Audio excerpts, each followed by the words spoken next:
idea of the Junior Officers Reading Club is the story of my time in the army. I was in the army for 5 years in the UK, from Sandhurst in about 2004 right through to leaving in 2009.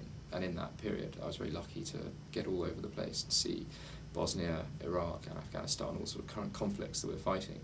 But also all the way through I was kind of keeping in touch with a bunch of friends who we'd been through Sandhurst together, and we all thought we were kind of quite cool and quite clever, and wherever we found ourselves, whether that was out in the desert or up in the mountains or in the middle of the jungle in Africa, we tried to have this little reading club where we'd kind of chill out and just whinge and talk about books or films or whatever it was. But we were all junior officers, so second lieutenants, lieutenants and captains.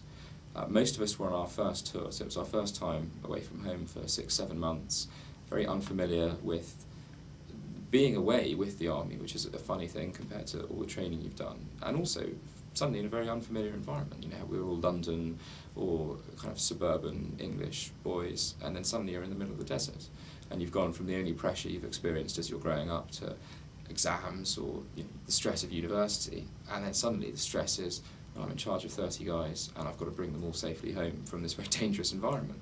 So we had a little conversation before we first deployed, saying, well, what are you bringing? What are your favourites? So that prompted this really interesting debate.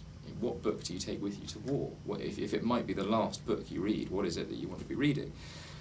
My natural instinct was to escapism, so I was sat in the desert reading Bret Easton Ellis or Evelyn Waugh. But actually a lot of people were trying to filter what they were going through by reading different perspectives. Most people going around their daily life in London haven't got a clue what soldiers do, what their lives are like, and their expectations are built up on 5-minute news segments on the BBC, and it's all about fighting, and it's all about people dying.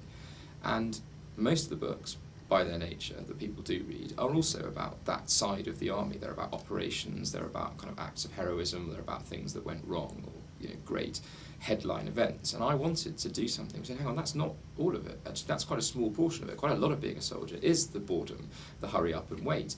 I wanted to show the kind of humour and the strangeness of life in training, or life being posted in London, where there's nothing going on, but you're still a soldier while all your mates are bankers and lawyers and living in a completely different world, even though you're next door to each other and you both go to work together on the subway. So I think that was one of the things that persuaded me to do it, and conveying that sense, showing always, I think, the less obvious side. If everybody expects war is terrible, which it is, then they also expect that soldiers must hate it. Well, actually they don't, and I always kind of wanted to show that other side.